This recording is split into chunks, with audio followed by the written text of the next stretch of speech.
A dream written down with a date becomes a goal. A goal broken into steps becomes a plan. A plan backed by action makes your dreams come true. We can never let another person or ourselves talk us out of what we know to be true. You have to have stickability, but look for unexpected opportunity and capitalize. And so, what do you mean? He says a planner is going to plan every step where they're going to pause and take a break. And if a sprinkler comes on and freaks him out, goes against plan, he runs back home. He says, not me. So what's up, everyone? Jumping on here with my good man, Greg S. Reid. Okay, Greg is the co-author of 3 Feet from Gold, along with like 120 other books that we could get into. But 3 Feet from Gold, from Napoleon Hill's famous Think and Grow Rich. I happen to be talking about your book. I actually didn't know who you were yet, Greg, but I've been listening to your book on Audible for like the past 5 years, once a year, because it's so much about the never giving up mentality and proven principles. And we shared a clip on another show, and I have to give a shout out to my good friend Greg Walker. He texts me and he's like, I know one of the co-authors, Greg Reid, that wrote that book. I bet he'd be amazing to have on your podcast. And so here we are. How are you doing, my good man? I am so good, even I want to be me. And I appreciate you listening to that book every year. It's interesting. I got to warn everyone. I go, the first 3 chapters, I'm a real jerk, but then you kind of grow to like. So that's what I was going to ask, because I did not. So is that really based off your real story? Like, is the Greg in the book based off your real character in real life, or is that like a combination of fact and fiction? No, as it says in the end of the book, that is my journey. The 3 characters that were changed were the main mentor, Buckland. Mia was a composite of my 3 former wives, and David is a composite of the people suffering, going through addiction. But I happen to be 36 years sober, so I thought I'd put it in. I was going to ask about that too. Yeah, I didn't realize that I knew some components, but I didn't realize that was a lot of your full story. That makes Yeah, it amazing as you yeah. take a So my first wife, her name is Sandy. We're still really good friends, and when we split up, everything was amicable. In fact, very with all my relationships. And I remember she was going to move into our condo, and I was going to stay in her house. And I said, "Well, tell you what, I'll make it easy. I'll just leave for a week. I'll go on vacation. When I come back, whatever you want, take. Whatever's left over is what mine is. I'll make it as easy as possible." And when I came back, she took every nail out of the wall, every light chandelier. She thought it'd be funny. And so I said, "Hey, one day I'll write that in a book." And that's what I did. And that's like so you're right. Like the opening to the book, it's Greg, and he's almost like this. You can tell down and out. It's really the hero's journey, like this almost down and out narcissistic type, and comes home. His girlfriend left him. Everything's gone from the apartment, and you happen to find the jacket of it was from one of the founders of the Napoleon Hill's Think and Grow Rich Foundation. And then you're like, first you're like, I'm gonna keep this jacket for myself, man. It's a nice jacket. Screw this rich idiot that lost it. But then you end up returning it to him.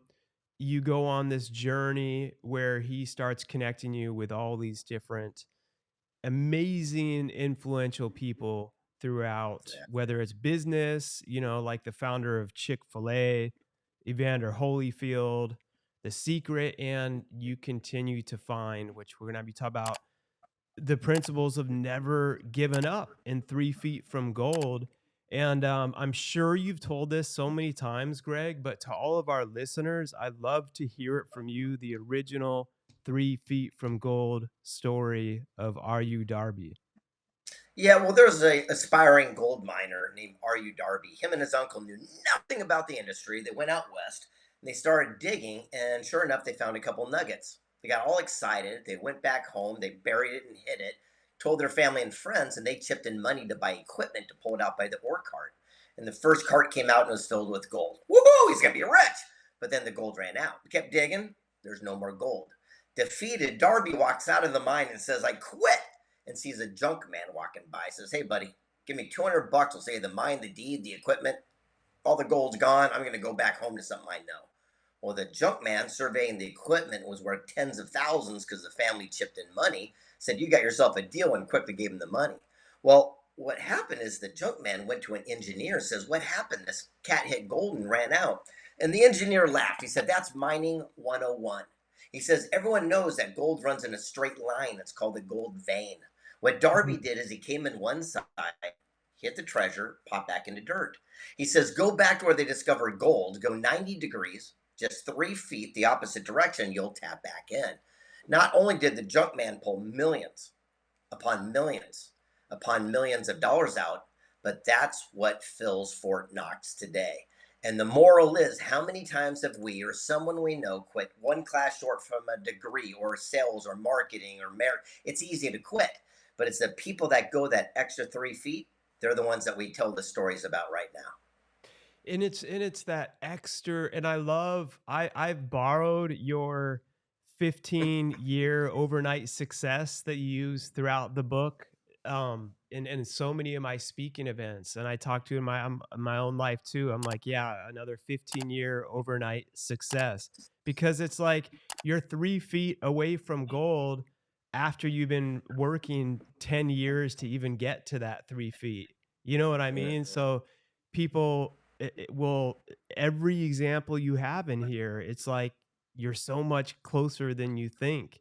And the never give up, like people seem like, oh, that's just like a corny saying or something, but it's like literally like the foundational principle behind every success story that I've seen in my life and your life, and that you share in this book.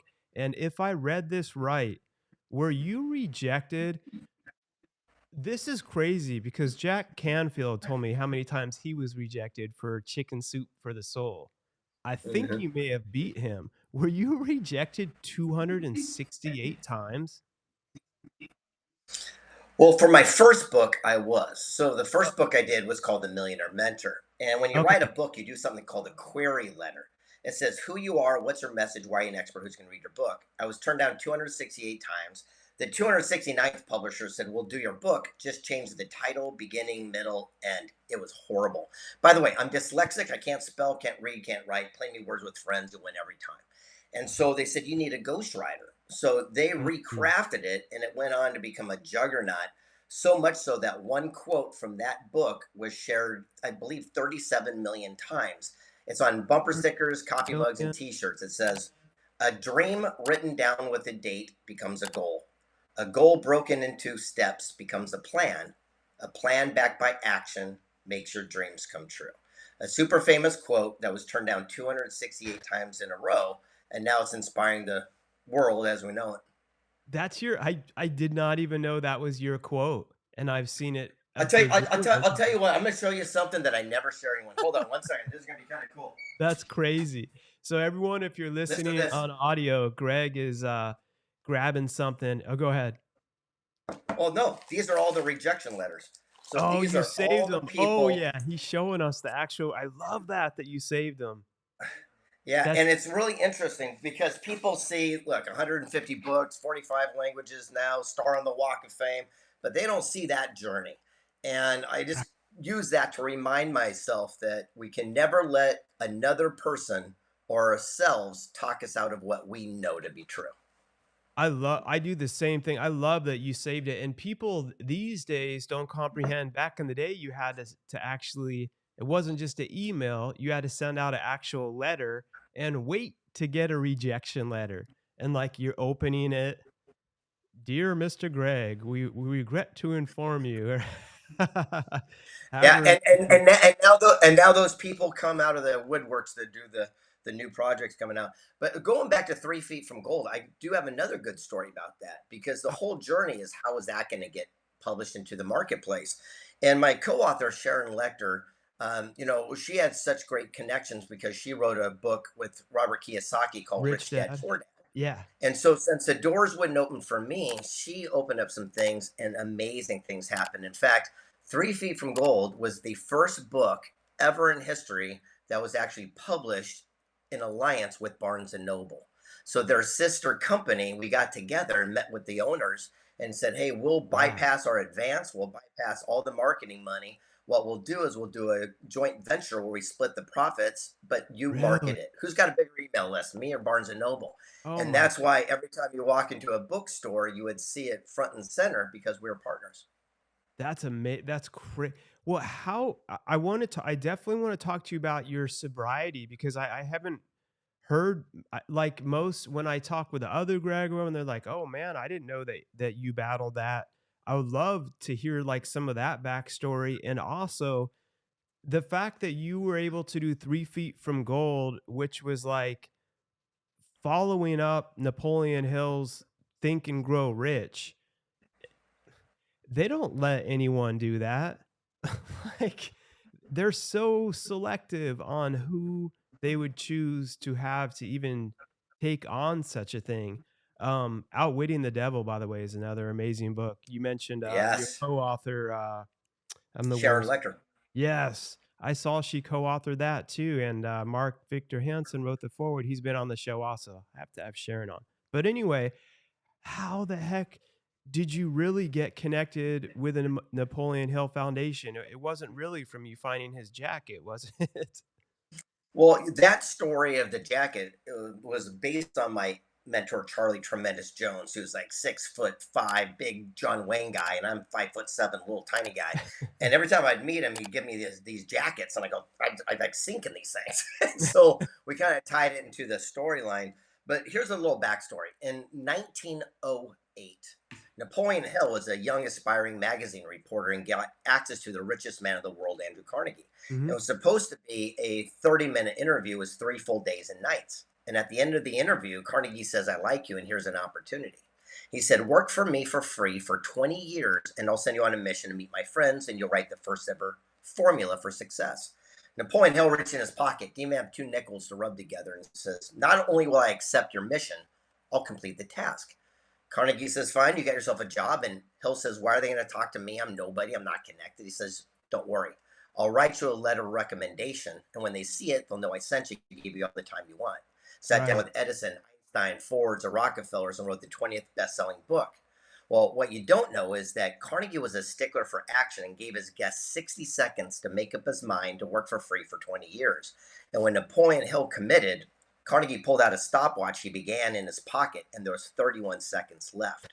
But the best part of that story is that Carnegie made that same offer to over 250 men before Napoleon Hill.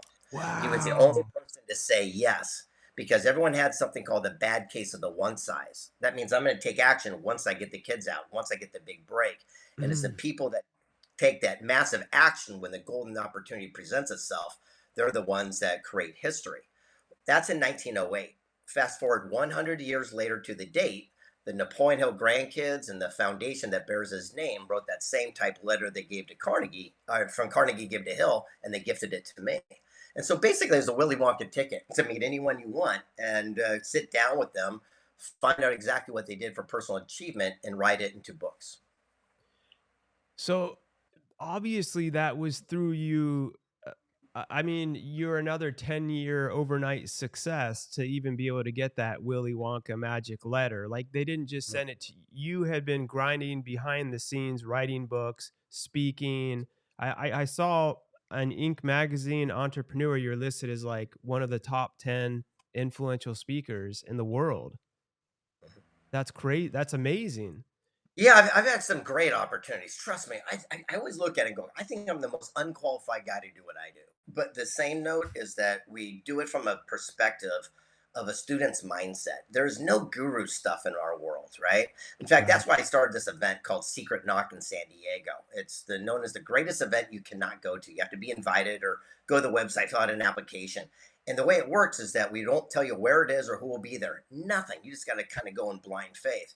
And by doing that, we've invited the world top thought leaders that I've had a chance to meet along the journey so you can create a collaboration as well.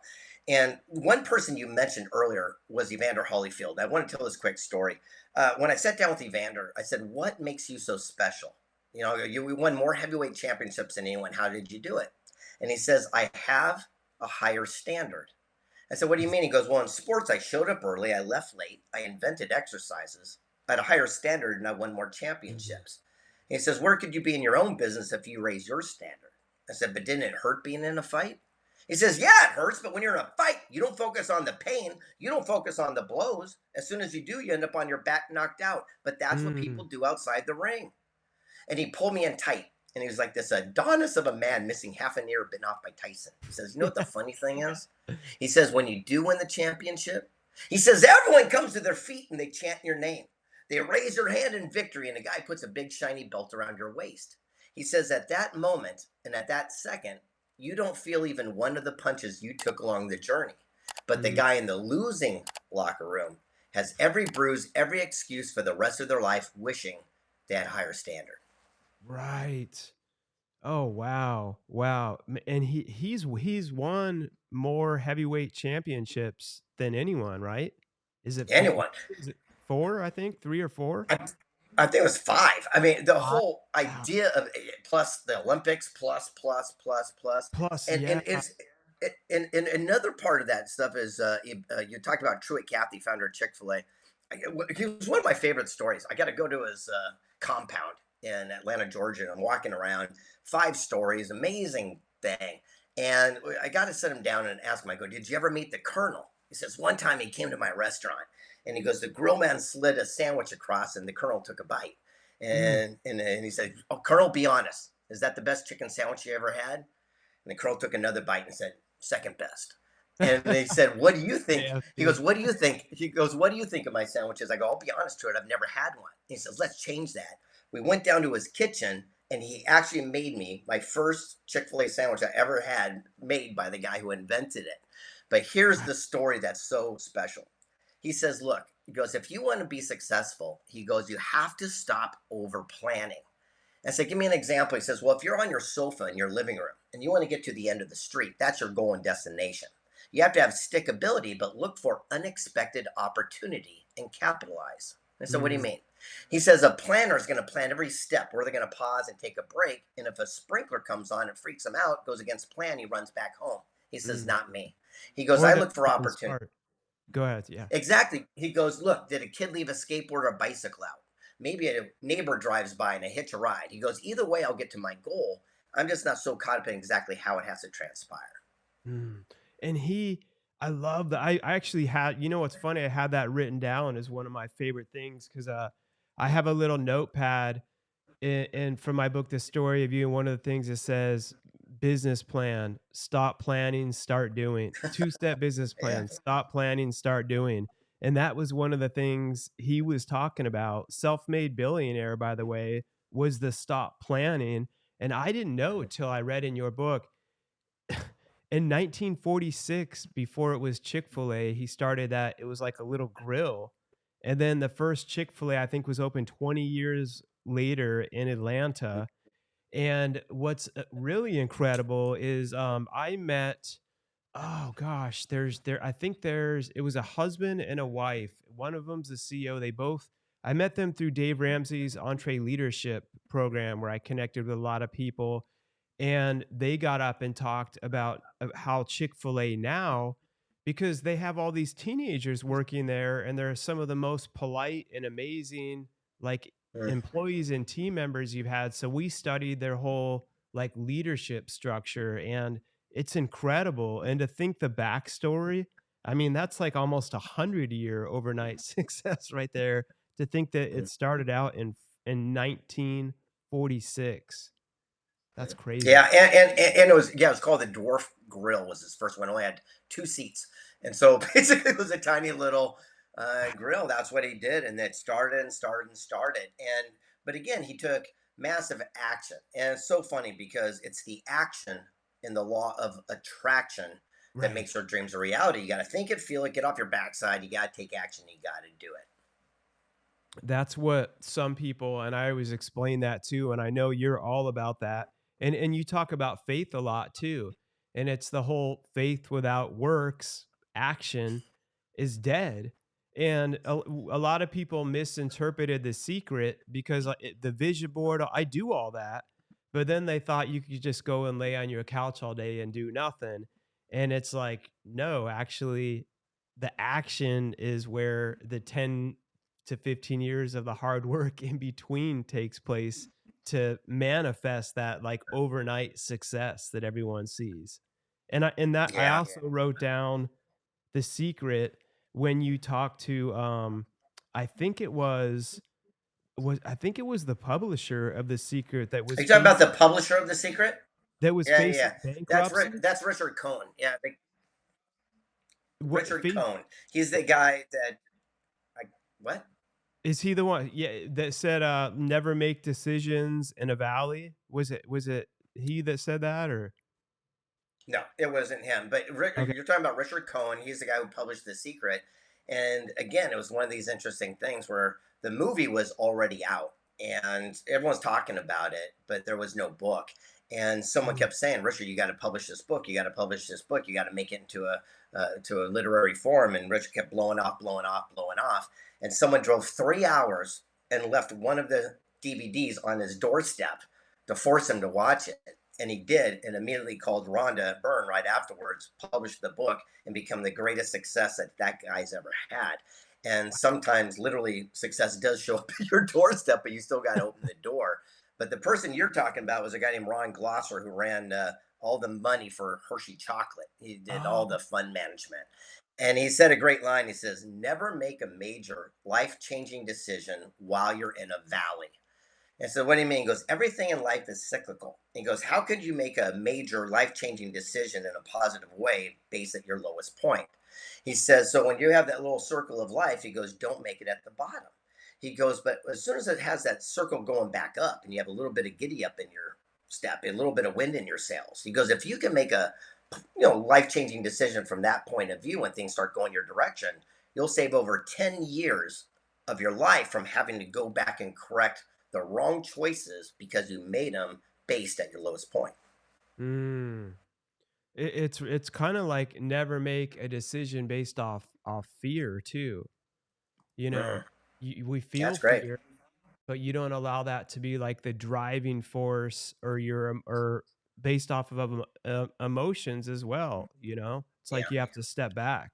I'm talking to myself as I say this too, because I'm constantly learning through it all. I Untold. also would love to hear about if you don't mind, Greg, 36 years of sobriety. I think it was last week that you hit that. Yeah. So first of all, a huge congratulations. That's incredible. That's so oh man, I love that. I talked to you about some stuff that I think I texted have been working with that's with some family and stuff. So that's really inspiring to me to hear that. And is there parts of that that you're open to sharing with the audience of some of your walk, like through what you faced in that battle? Sure. Again, though, it's 36 years ago. I mean, so just be honest. I was a kid. I don't even remember 36 years ago, right? So Right. all I do know is that my new life is the one of sobriety. I don't drink, Mm. smoke, use drugs. I just it's a matter of choice. On the same note, I really don't condemn those who do. So it's just for me, it didn't work out well. And there's an Right. old saying. They said, "Why is it that you don't drink?" So every time I did, I'd break out in handcuffs. And so I make sure that I protect myself by not even putting myself into that circumstance. But some people are suffering from some form of addiction, it seems like at all times. And it's the people that face it and have that willpower. Those are the people that seek help or they're willing to do it and take action. Look, I call it the mirror mentor.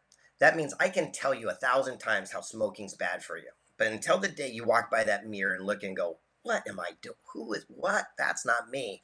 That's the day it changes. That's why Mm. judges sending you to rehab is not going to change your life. It's till you have that mirror mentor moment. That's where it all. And then there's so many great programs that'll help you to turn things around. And here's a little fun fact, and very few people know this, and I don't think I've shared it very much.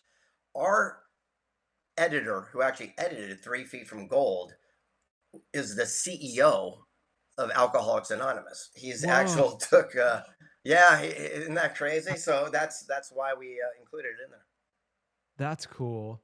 Man, there's no coincidences. God's always orchestrating how those dots connect like that. That's Mm. amazing. When you oh god, there's so much to also I saw so it's your mastermind that you were talking about and I think you my good man Greg Walker met you at a speaking event and he said you were telling him some stuff about your mastermind, and that maybe is that the one that's the secret one where people have to get like the invite to it and you don't announce who's going or who's going to be there? Is that based on like your masterminds? That's what it is. So again, Okay. it's called Secret Knock, and it's so funny. It's secretknock.co. We left the M off so no one could find it, and then it just blew up. We started 18 years ago, where people said, "Hey, how can I meet the people you're meeting along this journey?" And so I Hmm. said, "Come to my house. I'll invite a few." And they go, "Do you need a ticket?" I go, "No, just go bump it, bump bump. Secret knock, just a joke." And it became so big, it kept growing and growing and growing. And now we limit it to 350 people. That's the most we'll have, and Hmm. our concept is no coaches, no teachers, no mentors. We bring in the actual person that everyone's talking about. So if you want to start a clothing line, the taco bar, there's the founder of Ugg Boots. Got an idea for a board game? Here's a guy who did Pictionary. And if you literally can go hang out with these people and they're not charging you money, they're just there to give back and to help one another, that's where all Right. these aspirations and things grow and expand. It is expensive to attend, but once you're there, it's all hands off. Right. Right.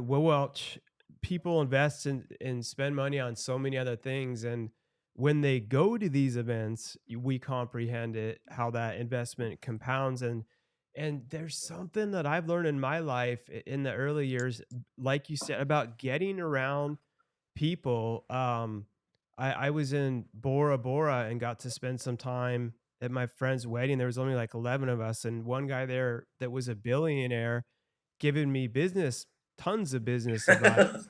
I'm like, I have 25 team members. He's like, I have 17,500. But it was really cool because he's like, Mark, everything you're doing is exactly what you're supposed to be doing. He's like, you just keep doing that. And then Yeah. you duplicate it. He's like, but when he like broke it down, I'm sure as you've seen Greg, it's not like he was a superhuman in a cape. He's a person just like you and I. And something about just being around someone like that in real life, I don't know. For me personally, it just like draws it in and it's like it rubs off on you and it makes it like become more possible even just by like being in the company of that. Have Yeah, you agree. Well, yeah. One of the many books I wrote was called The Power of Proximity, and the whole mm, idea is surrounding yourself with the people again that are getting the results you want. Look, if you wanted to be an artist, don't hang out with other starving artists because it's pulled starvation. You go to the local art gallery, you sit your butt out on the curb, you watch whose art's being pulled off the walls, and go ask that person how they do it. I mean, it's so simple. When I wanted to write my first best-selling book, I trust me, I did not go to people that wrote great books. I'm not a great writing author. I'm dyslexic. So I said, "How do you sell these books? How does this business work?" And they mm, taught me. I duplicated it and started doing it for myself. And I realized you work your strengths and you hire your weaknesses. So again, I'm full of hot air. I'm a good speaker, but I'm not a great writer. So I got ghostwriters, and right. they would take my words and craft them in a way that people would want to read them. And just so you know, I'm doing my last final book right now, and then I'm out of the industry, and I'm going to Really? flip the switch, and I'm going to help other people use all my award-winning people so they can take your message and bring it to the world. So anyone watching this going, I've always wanted to do a book. Imagine hiring my people, and then you can Mm, have them for yourself, because again, I'm getting out of the industry. And here's one of the greatest little things: you work your strengths and hire your weaknesses. So my ghostwriter, I perfect. would sit there and say, look, a boy wants a bike. He gets off his backside, he takes action, he mows lawns, makes money, buys a bike. It comes back and says, it was a glorious Sunday afternoon when a young bright-eyed lad caught the entrepreneurial spirit as he, right? And so they crafted it: work strengths, hire weaknesses. Yes, I love that. I love that makes your story even that much better that you're dyslexic and have over 100 is it? Will be 121 with the one now, like globally. 150 books that I've been part of. Now, let me be very clear. It's either I've authored, I've co-authored, Right. I've sponsored, I've wrote a forward or something. I've like they published some words that I said in this book. And Sure. it's really interesting because the more you get involved with positive, like-minded people, the more that your message gets shared. And you That's think right. like a little blurb could mean nothing on the back of someone else's book, but when people see that and then they look you up, it could open up to great opportunities. Ah, I love that. That's awesome. And with going back to your event that you had recently, I think while I was going through your Instagram, I saw our dude Matthew McConaughey. His book's phenomenal, by the way. His newest book, Mm. Green Lights. Yeah, yeah, yeah, yeah. With you spending time, and how cool that he was at your event. He seems like he's the genuine, real deal. You know, did you get like? Yes. Well, actually, I met him at another event called the City Gala. And Okay, so, what's really fortunate again is I get to go around the world and speak at all these amazing events. I got to speak at the General Assembly floor of the United Nations. I got to speak to all the military generals at the Pentagon and fly all around the world and inspire people. And we do it because what we do is remind people of what they're capable. Again, it's never a guru status, it's a student's mindset. So I'll give you an example right now. right. What if God in the universe granted every wish and every prayer, but we didn't like the packaging, so we sent it on its way? Said, God, I need $100. Please, Lord, I'll do anything. Give me $100. Your next door neighbor says, here, buddy, come over here. I got all these aluminum cans. Go cash them in. They're worth $100. You say, I don't want those stinky things. Well, you asked, you prayed, it was delivered. You didn't like the packaging, so you Mm, didn't accept it. What does that tell our God in the universe the next time we ask for something when we didn't have gratitude in the first place? That's right. where the saying comes from: be careful what you ask for, because you might just get it, but it also might not be the packaging in which you expect. That's so true. That's so true. And where much is given, much is required. Because people think if, oh God, give me this, and God's like, you got it, and you're like, oh man, but I'm gonna have to work harder than ever and do and struggle more than I ever struggled. And God's like, yep, but the rewards are gonna be more mind-blowing than you can ever expect. And with that, like you said, not that guru status, but that serving mentality.